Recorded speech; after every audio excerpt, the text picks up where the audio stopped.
Maya slammed the door so hard it rattled the hallway, her breath shaking as she fought the urge to scream. The sound of her keys clattering on the floor filled the silent apartment, followed by the thud of her body collapsing against the wall. Her chest rose and fell rapidly, tears already blurring her eyes as she whispered, "I can't believe he did this, again." Her phone buzzed where it had fallen, lighting up with Daniel's name. She stared at it through watery vision, the anger inside her boiling until she couldn't breathe. She snatched the phone off the ground and answered with a choked, trembling voice. "What do you want?" "Maya, wait, just listen," Daniel said, his tone annoyingly calm. "Listen," she snapped. "What else is there to listen to?" "I saw the messages, Daniel. I saw everything." "Maya, it wasn't what you think," he insisted. She laughed bitterly. "Oh, so a woman calling you my love is, what? A group project? A Bible study meeting?" Silence. For once, Daniel had nothing smooth to say. Maya wiped her tears, pacing the small space, her voice cracking. "You promised me. You looked me in the eye last time and swore you changed, and I believed you. I actually believed you. Babe. Don't call me that." Her voice echoed off the walls. "You don't get to call me that anymore." He exhaled sharply. "You're overreacting." That sentence punched the air out of her lungs. Overreacting? After 3 years of loyalty? After forgiving you twice? After giving you everything? "Maya, calm down." She ended the call. Her hands were shaking so hard she dropped the phone again.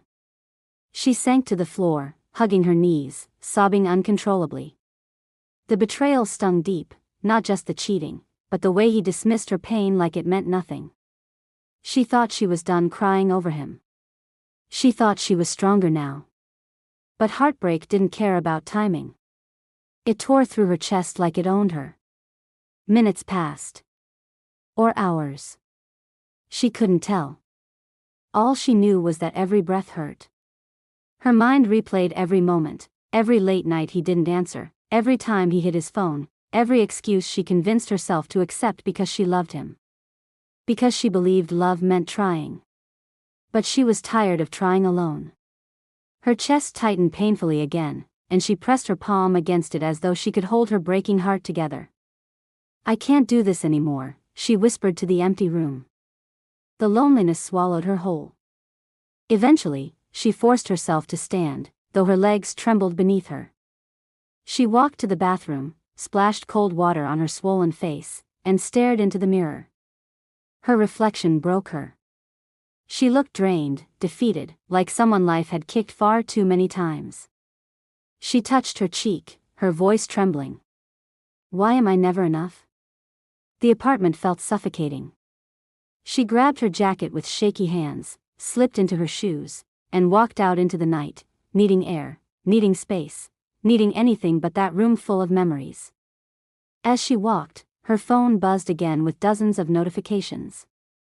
Daniel calling. Daniel texting. Daniel begging. Or blaming. Or gaslighting. She didn't open a single one. A long voice note came through.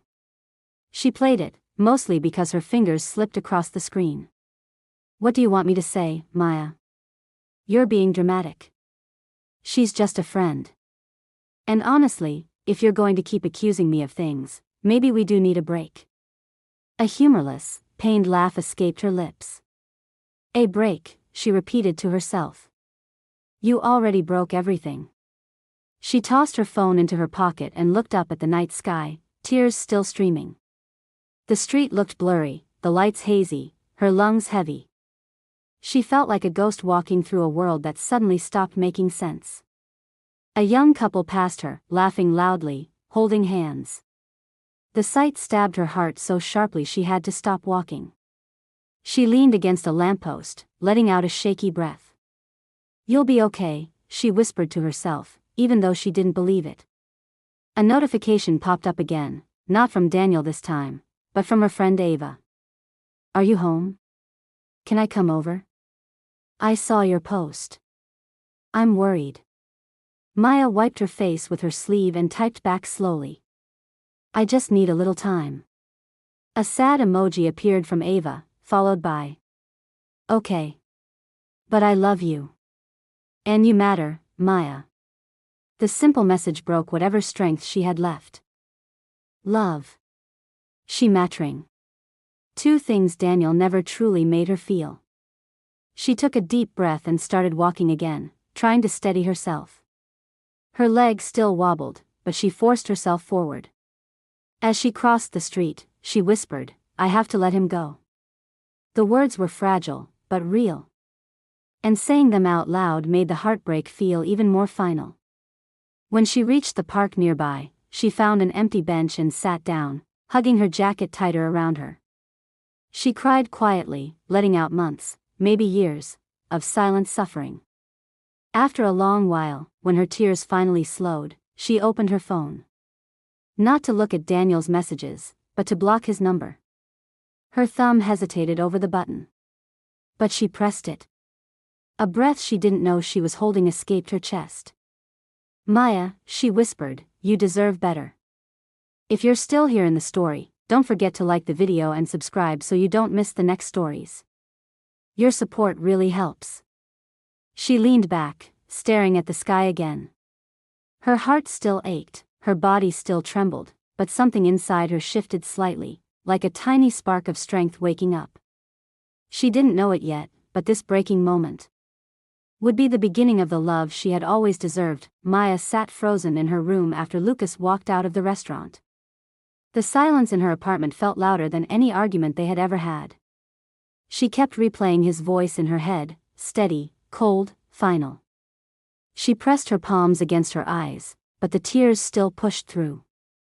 She wasn't crying only because Lucas was gone. She was crying because deep down, she knew he had checked out of the relationship months ago. She just didn't want to see it.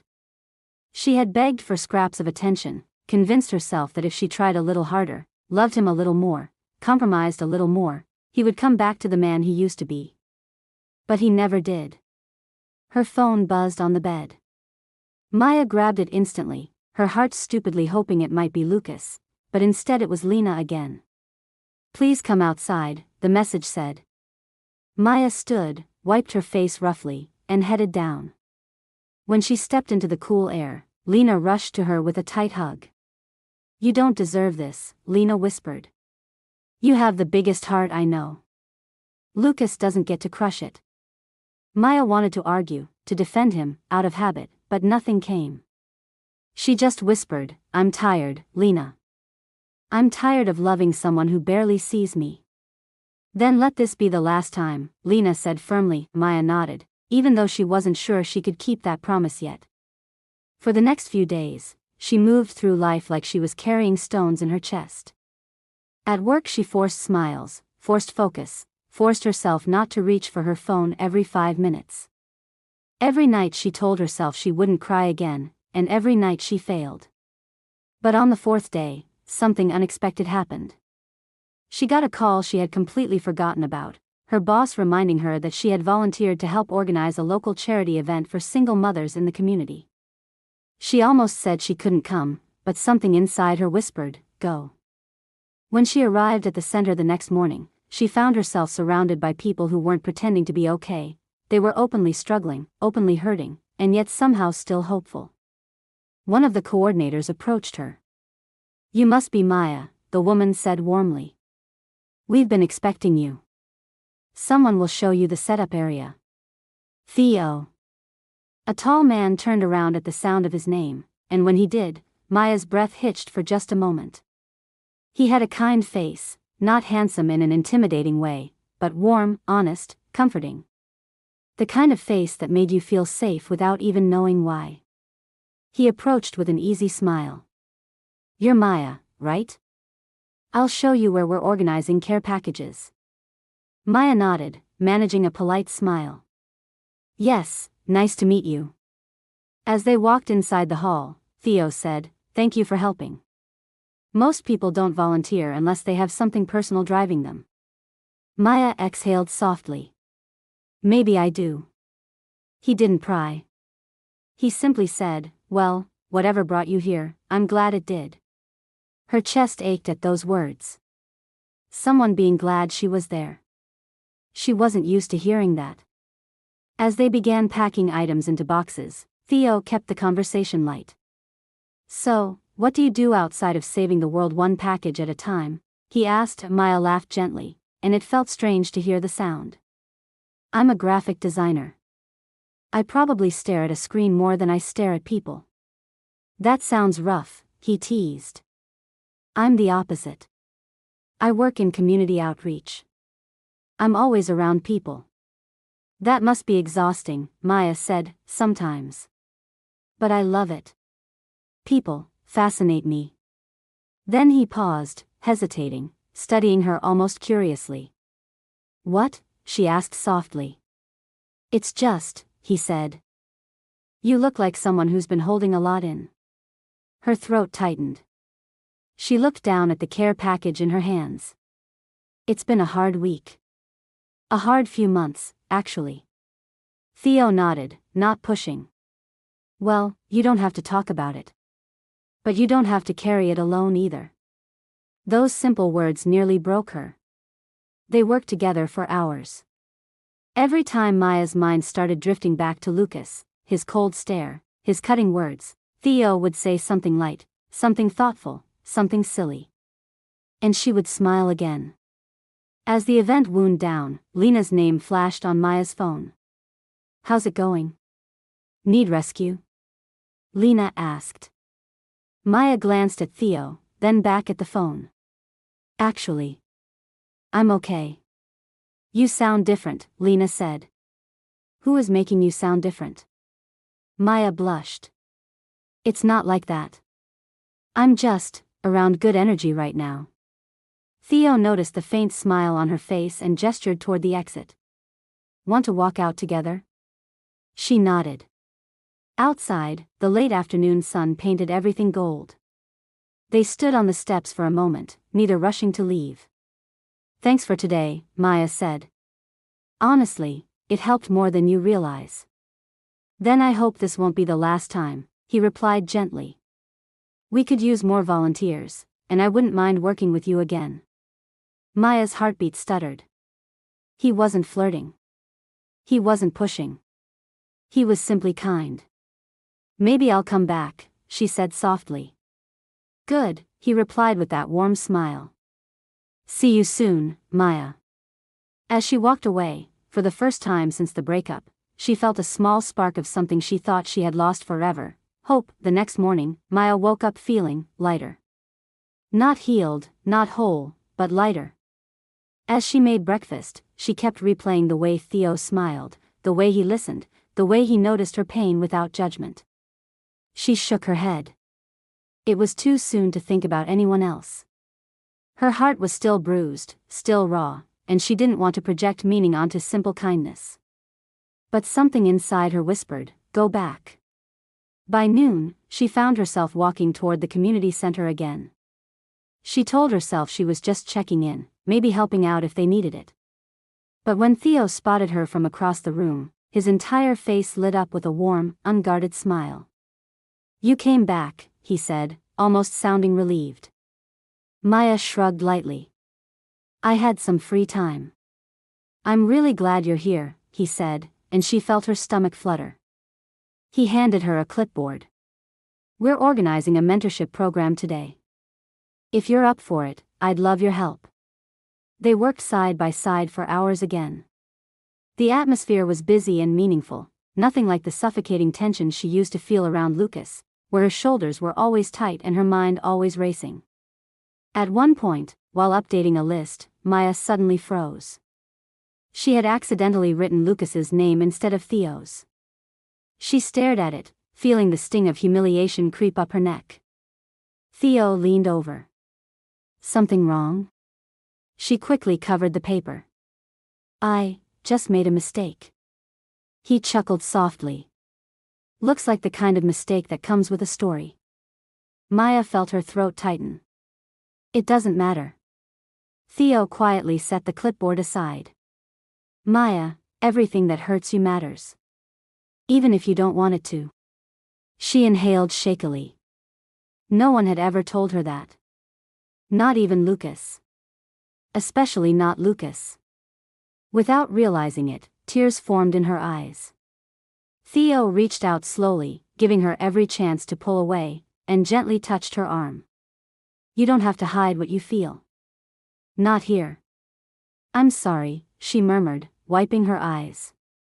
I thought I was okay. Being okay doesn't always mean being fine, he said softly. Sometimes it just means you're still standing. His words hit her harder than expected. She let out a shaky breath. I've been trying to stand alone for so long, you don't have to anymore, Theo said simply. That sentence stayed with her for the rest of the day. When the volunteers wrapped up, Theo walked her outside again. This time, they stayed longer. The afternoon breeze lifted strands of her hair as they stood near the steps. Can I ask you something? Theo said. Maya looked up. Sure. Whatever hurt you, was it recent? She hesitated. Yes. Someone leave? She nodded slowly. We were together for years. And he just walked away like I was nothing. Theo clenched his jaw slightly, not in anger toward her, but in empathy. I'm sorry, he said. No one deserves that. Especially not someone with a heart like yours. Maya swallowed. You don't even know me. I know enough, he said gently. I know you care. I know you give your all. I know you're stronger than the person who walked away ever realized. Her eyes stung again, but this time, she didn't cry. She just breathed deeply. Thank you, she whispered. Anytime, he whispered back. She walked home that evening with something warm blooming in her chest. It felt like the first quiet step toward healing.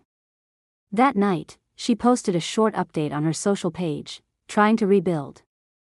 One day at a time. She didn't expect much, but when she checked her notifications, she saw a message. It was from Lucas. She froze. The message said, "We need to talk." A sharp ache stabbed through her chest. Maya stared at the screen, her breath shallow.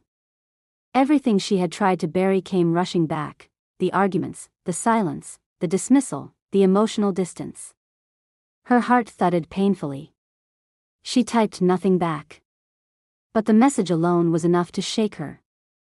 She barely slept. The next day at work, she found herself distracted and jumpy. When her phone buzzed, she flinched, terrified it might be him again.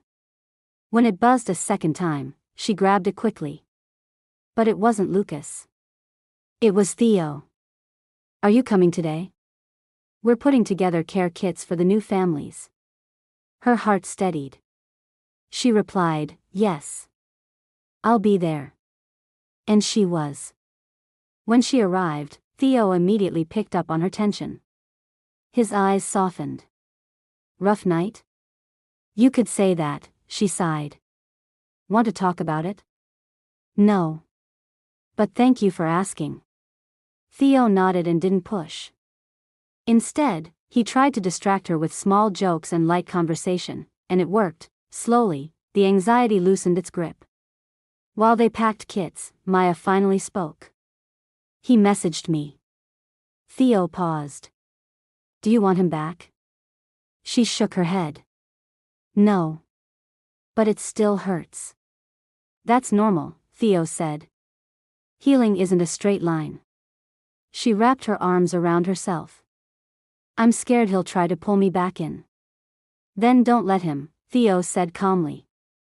You deserve peace. And space. And someone who actually chooses you. Maya felt her eyes sting again.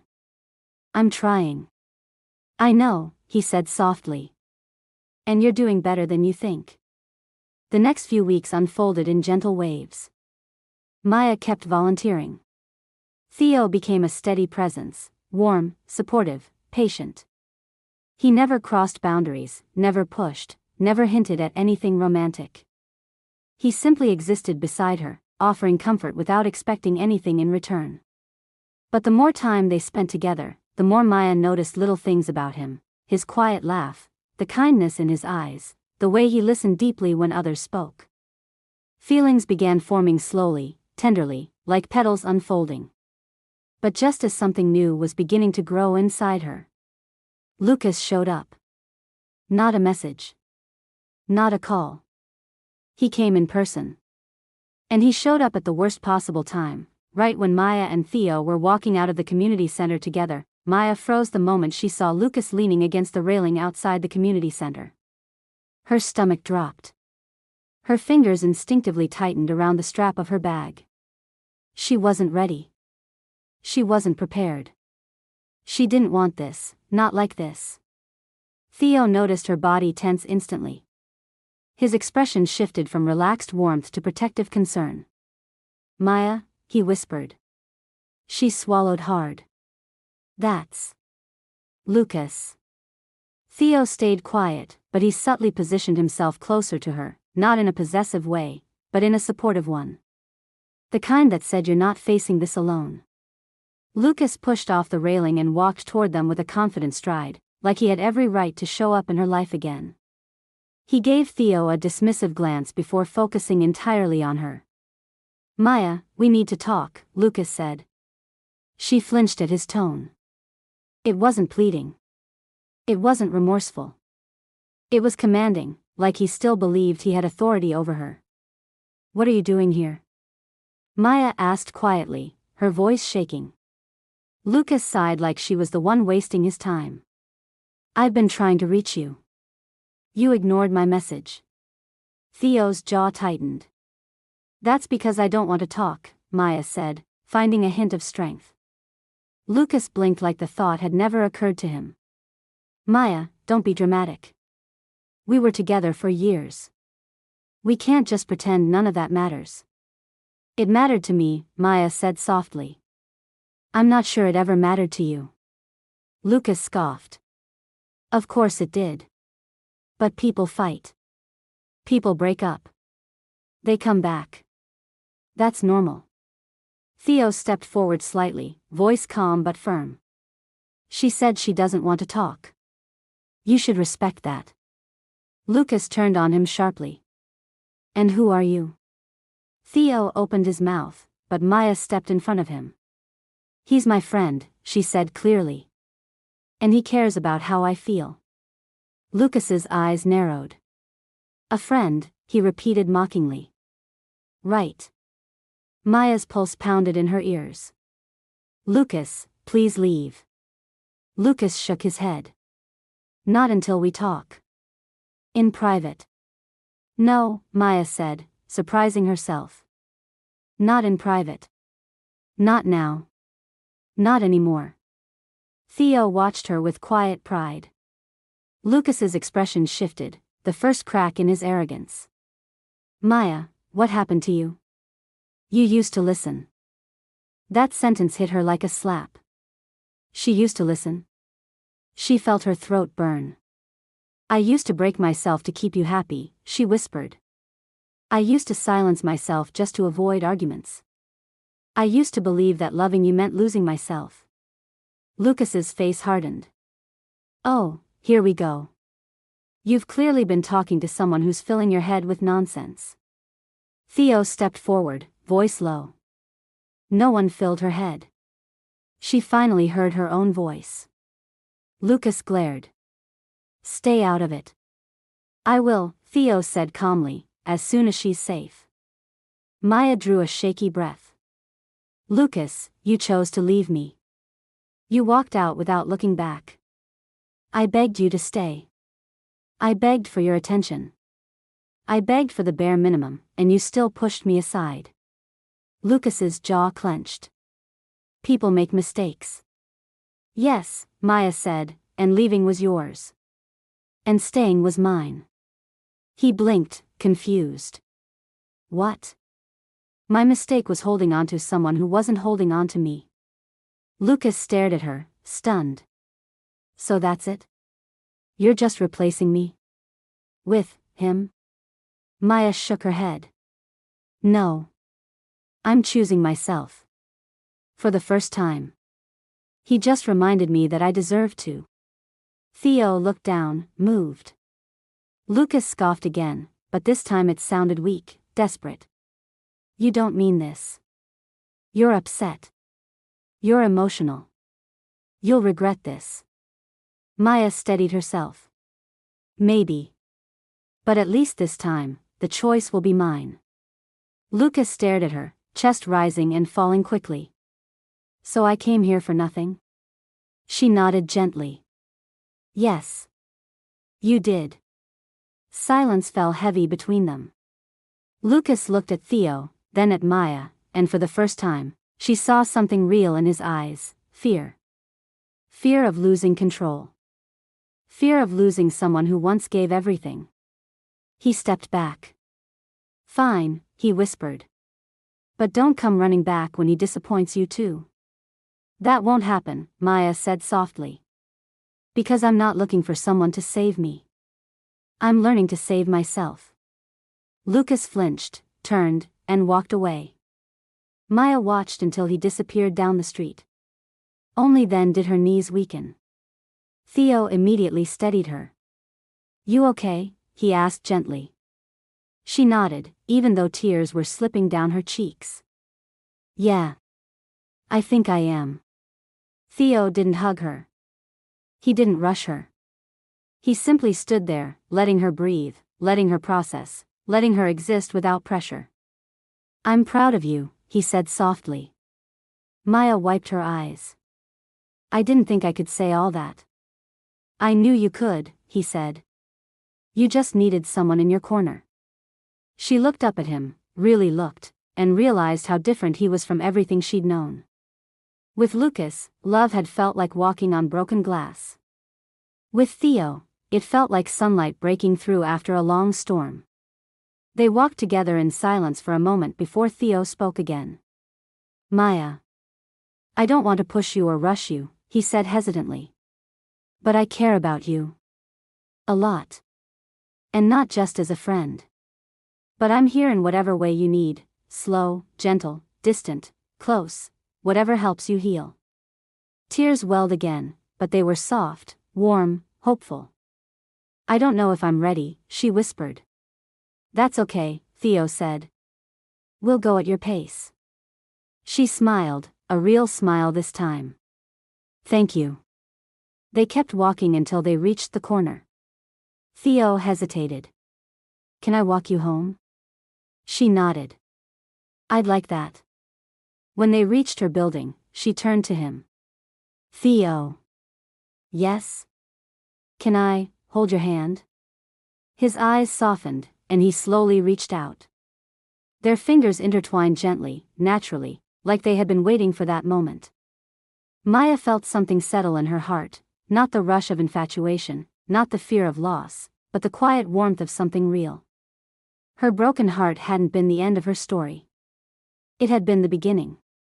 As they stood there under the soft evening sky, she whispered, "Thank you for being patient with me." Theo smiled. "Thank you for letting me." And for the first time in a long time, Maya believed she was exactly where she was meant to be, with someone who saw her, valued her, and cared for her without conditions. Her broken heart had finally led her to the love she deserved. And if you've enjoyed this story, make sure to like, comment, and subscribe for more beautiful stories just like this. Your support helps bring more emotional, powerful storytelling to life.